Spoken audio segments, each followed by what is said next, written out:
Amigos do Vestibulando, tudo bem? Na aula de hoje, nós vamos tratar do maravilhoso período medieval, ou a Idade Média. Preste atenção nesta gravura. Gravura que retrata um cavaleiro medieval, típica figura do cotidiano da Idade Média. A Idade Média é um longo período, se estende por mais de 1000 anos. Por isso, a história resolveu subdividi-la em alguns períodos. Preste atenção neste gráfico. A Idade Média, que começa do século V e vai até o século XV, aproximadamente. Do século V até o século IX, Alta Idade Média. Do século IX até o século XII, aproximadamente, cristalização do sistema feudal. Do século XII ao século XV, Baixa Idade Média. A Alta Idade Média, vestibulando, refere-se a elementos que vão contribuir para a formação do sistema feudal. Depois nós temos a cristalização do sistema feudal, século IX ao século XII, e por fim, Baixa Idade Média, que representa a crise do sistema feudal e que se estende até o século XV.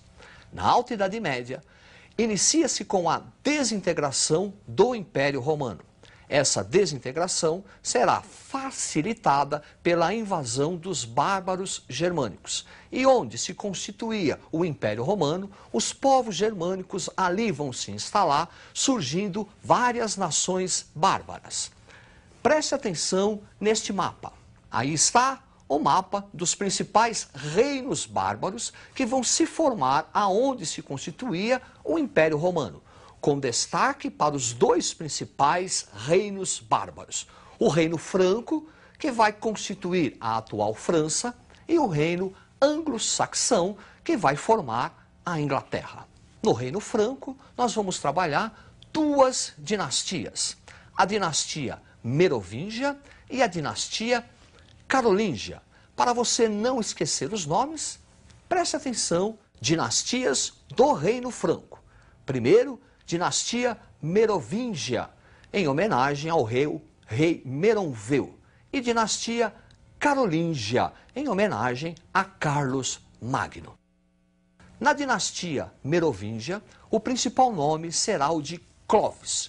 Clovis é importante porque ele é unificador das tribos francas e também o primeiro bárbaro a se converter à religião cristã. Com a conversão de Clovis e alguns bárbaros, inicia-se uma tradição que será muito comum na Idade Média, que será a aliança entre o Estado e a Igreja. É dessa aliança que a Igreja vai, aos poucos, conseguir um enorme prestígio político durante a Idade Média. Com a morte de Clovis, inicia-se um período bastante conturbado no Reino Franco, que é o chamado período dos reis indolentes, reis preguiçosos, que não querem trabalhar. Pensam em fazer caça, raposa, joguinho de xadrez, jogo de dama.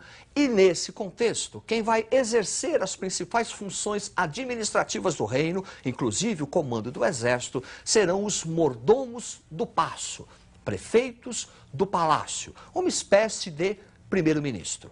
E nesse mordomos do paço, nessa instituição, o principal nome será Carlos Martel.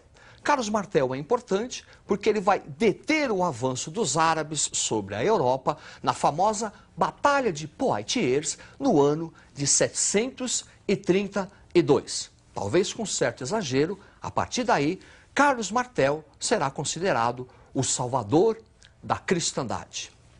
Preste atenção nessa gravura. Identificou, não é? Esse é Carlos Magno.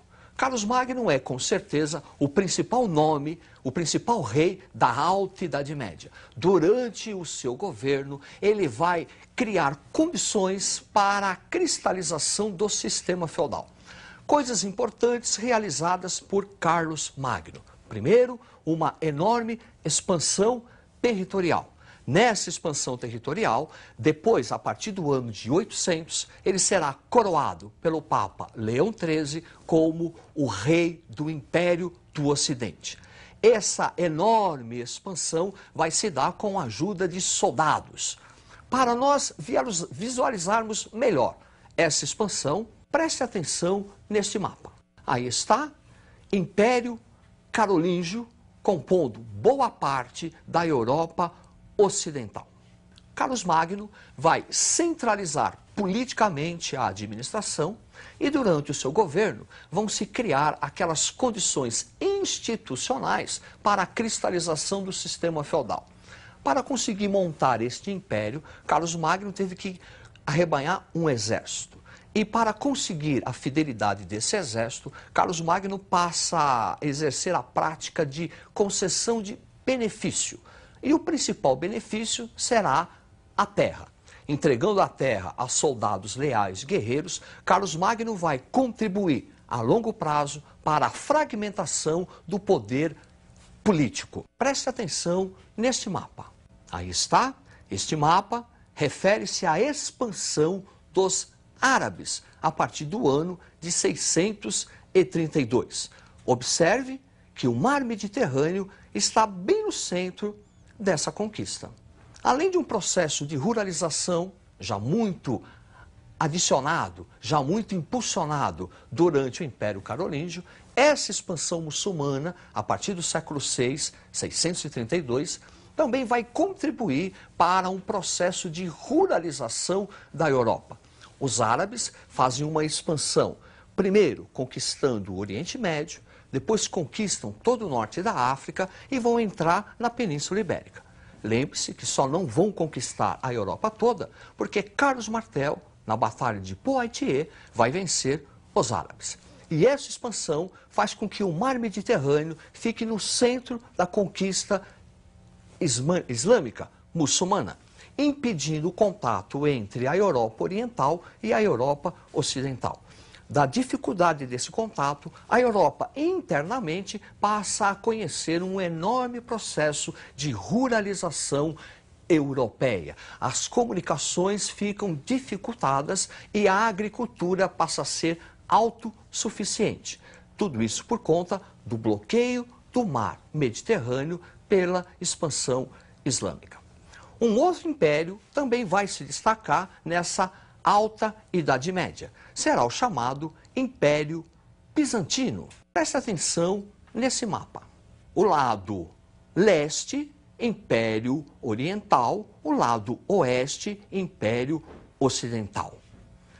O lado leste, Império Romano Oriental, terá como capital Constantinopla. É um nome latino em homenagem ao fundador da nova capital, Constantino. Só que essa parte oriental é uma parte helenizada, é uma parte grega. E o nome original de Constantinopla era Bizâncio. Daí o termo Império Bizantino, que é um importante império que vai se consolidar ao longo da Alta Idade Média. Nesse Império Bizantino, o principal nome é o nome de Justiniano, Imperador Justiniano, que vai, entre outras coisas, criar o cesaropapismo. O que é cesaropapismo? César é o título do imperador.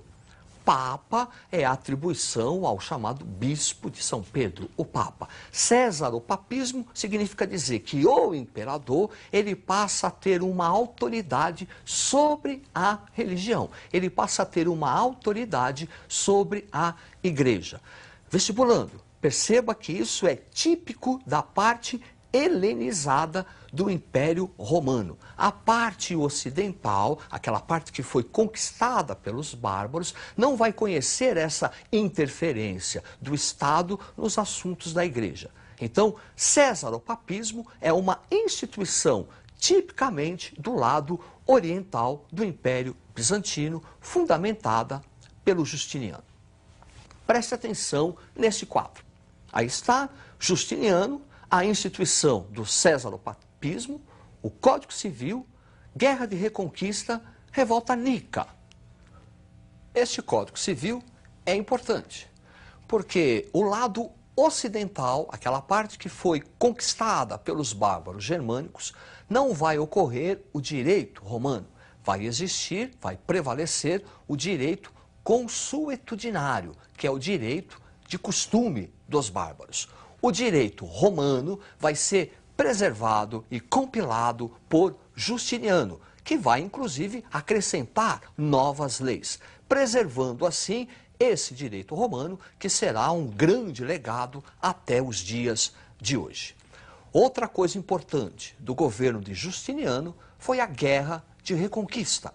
A Guerra de Reconquista foi uma tentativa do Império Bizantino, de Justiniano, para reconquistar a parte ocidental do Império Romano, que fora conquistada pelos bárbaros germânicos. Isso por quê? Pela divisão do Império Romano por Teodósio, em parte ocidental e parte oriental. O imperador, por direito, desde os tempos de Teodósio, estava na parte oriental. Portanto, Justiniano estava procurando reconquistar a parte ocidental do seu império que fora invadida pelos bárbaros. Apenas uma tentativa, viu, vestibulando? Porque, na verdade, o Império Bizantino não vai conseguir reconquistar a parte ocidental. Porém, para fazer a guerra de reconquista, Justiniano foi obrigado a montar um exército, a montar uma esquadra, para poder fazer frente aos bárbaros germânicos. Na montagem desse exército, na montagem dessa poderosa esquadra, tinha que ter recursos militares, tinha que ter armas. E para isso, o imperador precisava de recursos financeiros. E o que é que Justiniano faz, então?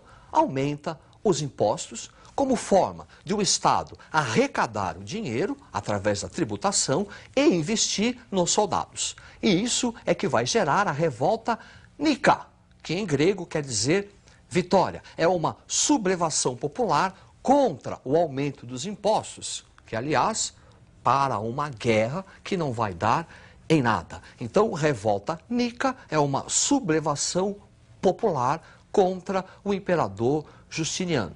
Ele quase renunciou. Só não renunciou porque a sua esposa, a imperatriz Teodosa, é quem vai forçar o imperador a ficar e enfrentar a revolta. Enfrenta a revolta e vence.